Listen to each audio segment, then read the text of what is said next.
Channel में आपका हार्दिक अभिनंदन है। धन्यवाद। आपका स्वागत है। धन्यवाद।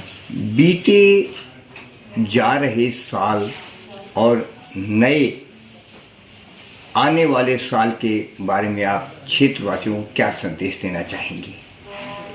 सबसे पहला तो ये है कि जो आगामी वर्ष है 2023 जी, क्षेत्रवासी ही नहीं, पूरे विश्व के जो यानी नागरिक हैं, उनके जीवन में एक नई सफलताएं मतलब मिले, उनका जीवन ज़्यादा एक अच्छा मतलब बने, क्वालिटी ऑफ लाइफ ज़्यादा अच्छी बने, जी, लोगों का भविष्य उज्जवलमय हो, मंगलमय हो, और मेरे क्षेत्रवासियों का भी भविष्य ज़्यादा अच्छा हो, और इसका मुझे पूर्ण विश्वास है, और मेरे यही एक हार्दिक कामना है।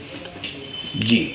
जहाँ तक बीते हुए वर्ष 2022 का प्रश्न है, तो उसमें जहाँ तक प्रशासनिक क्षेत्र का अनेक प्रश्न है, तो उसमें हमने बहुत कुछ काफ़ी चीज़ें हासिल की हैं जी, जिसमें कि पर्यावरण प्रदूषण के मतलब खिलाफ जो मैंने मोर्चा प्रारंभ किया था 2021 में, वो 2022 में भी पूर्ववत चलता रहा है। जी, और प्रदूषण फैलाने वाले जो यानी कि ट्रैक्टर, ट्रालियाँ हैं, और जल का दोहन करने वाले जो अवैध इकाइयाँ हैं, जी, इसके अलावा ध्वनि प्रदूषण फैलाने वाली इकाइयाँ हैं, इन सब के खिलाफ कार्रवाई जारी रही है। और जहाँ तक प्रशासन की जो गुणवत्ता है, सर्विस यानी डिलीवरी है, उसको भी मैंने उन्नत करने का प्रयास किया है।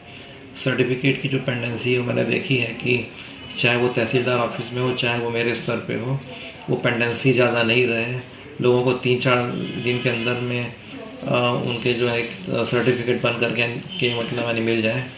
और इसके अलावा मैंने ये भी एक प्रक्रिया एक नई पहल शुरू की है कि लोग मेरे से कभी भी संपर्क कर सकते हैं। टेलीफोन पे तो 24/7 मतलब कभी भी कर सकते हैं संपर्क भी जी। और ऑफिस में भी ऐसा नहीं कि 10 से 11 बजे का जो एक समय नियत रहता है, वैसा ही नहीं। ऑफिस आवर्स में वो कभी भी, ऑफिस समय में वो कभी भी मेरे से आकर के अपनी बातों को मतलब नहीं रख सकते हैं, मेरे से साझा कर सकते हैं।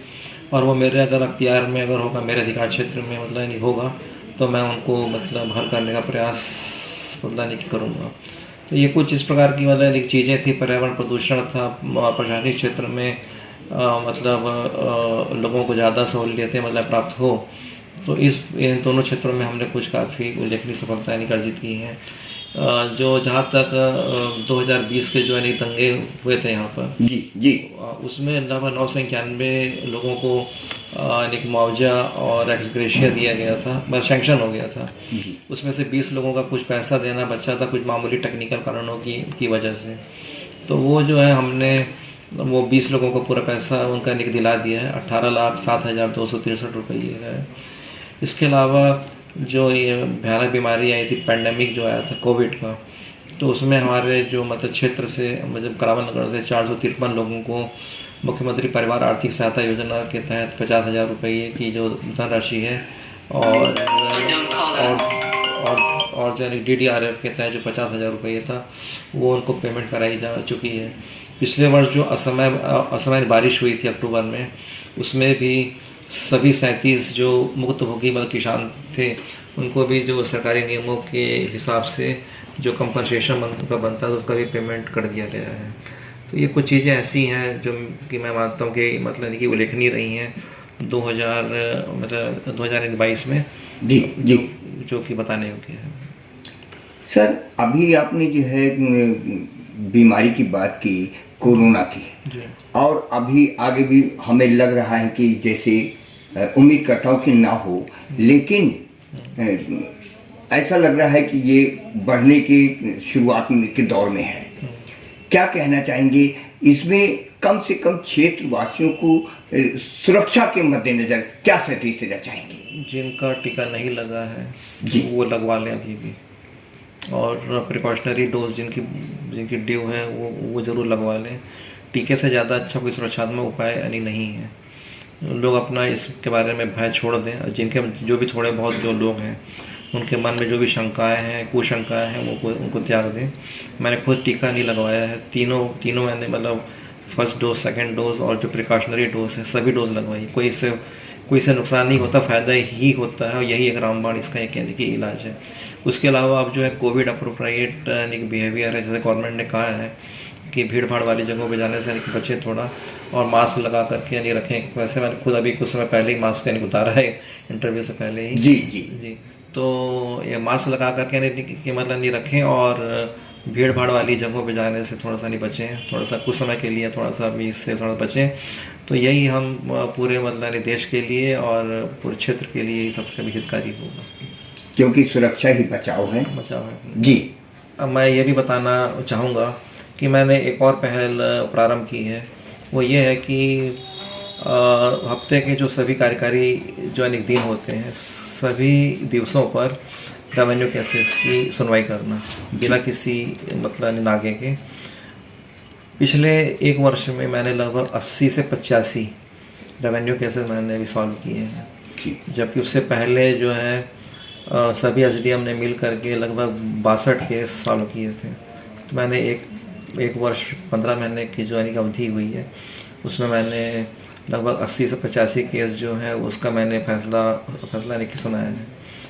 इसके अलावा है कि जो मैं अपने जो महत्वपूर्ण 2022 की जो महत्वपूर्ण उपलब्धियां मानता हूँ, कांवड़ यात्रा का सफल आयोजन कर लेना।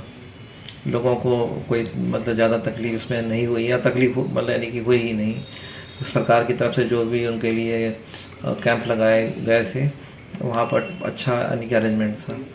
इसके अलावा यमुना में अब की बार 2 बार फ्लड आया, और जो सेकंड बार का जो फ्लड आया था वो तो शायद इस पीढ़ी ने ऐसा बोलते हैं कि पहली बार देखा है। पानी बहुत ज़्यादा ऊपर आ गया था, रिकॉर्ड लेवल के थोड़ा सा ही नीचे बच गया था। तो उसमें भी हम लोगों ने जो हमारे जो पुष्पा क्षेत्र में जो रहने वाले निवासी सोनिया विहार क्षेत्र जी उनको हमने यानी कि उनको अच्छा प्रबंध किया, उनके यानी कि उनके रहने का, उनके खाने का। तो ये भी एक बार फ्लड आया अगस्त के आखिरी में, एक बार फ्लड आया अपने अक्टूबर के पहले हफ्ते में। तो इसके अलावा जो है एक और जो महत्वपूर्ण सफलता रही है वो रही है छठ की, क्योंकि जो एनजीटी और national mission for clean Ganga के जो निर्देश थे उसमें यही थे कि अब कि ये यमुना नदी में कोई भी पूजा नहीं हो सकती है, पूजा सामग्री उसमें नहीं डाली जा सकती। तो एक तरफ लोगों की धार्मिक भावनाएं थी और एक तरफ जो था अदालती फैसला था। तो हमने जहाँ पिछले वर्ष करावल नगर में 5 घाट बने थे, अब की बार उनकी संख्या बढ़ के 18 हो गई जी। और उसमें से 11 जो थे वो सोनिया विहार क्षेत्र में ही बने, पुस्ते के करीब ही बने। हमने ज़्यादा बड़ी बाड़ें मतलब लगा दी, लोगों ने वहाँ पे आकर के अपनी धार्मिक आस्थाओं का पालन भी मतलब किया, और कोई भी व्यक्ति जो है यमुना नदी में प्रवेश नहीं कर पाया। तो लोगों की धार्मिक भावनाएं, जो लोगों की धार्मिक आस्था थी वो भी पूरी हो गई, और जो अदालती आदेश था उनका भी सम्मान हो सका। तो ये काफ़ी बड़ी एक यानी की बात थी। जो मेरे लिए व्यक्तिगत रूप से जो बहुत बड़ी, जिसको मैं ज़्यादा सफलता मतलब मानता हूँ, वो है कि सन 2022 में जो भी एमसीडी के इलेक्शन हुए जो हाल ही में संपन्न हुए हैं, उसमें एक ब्लाइंड व्यक्ति होते हुए रिटर्निंग ऑफिसर बन करके मैंने 5 वार्डों के चुनाव सफलतापूर्वक करा लिए। वो मैं काफ़ी मतलब अब मेरे एक व्यक्तिगत दृष्टिकोण से वो काफ़ी बड़ी यानी सफलता थी। वैसे इस सफलता में रेवेन्यू यानी डिपार्टमेंट है, और मेरे जो यानी कि यार जो थे उनका है, और अलग अलग विभागों से जो लोग आते हैं उन सभी का योगदान मतलब था। उनके सहयोग के बिना तो ये संभव हो नहीं सकता था जी। लेकिन ये मतलब मानूंगा कि अभी मतलब मेरे कैरियर में ये जो मैंने रिटर्निंग ऑफिसर बन करके यानी दिल्ली नगर निगम के 5 वार्डों का सफलतापूर्वक चुनाव कराया, ये मेरे लिए व्यक्तिगत तौर पे काफ़ी महत्वपूर्ण इसको मैं मतलब मानता हूँ।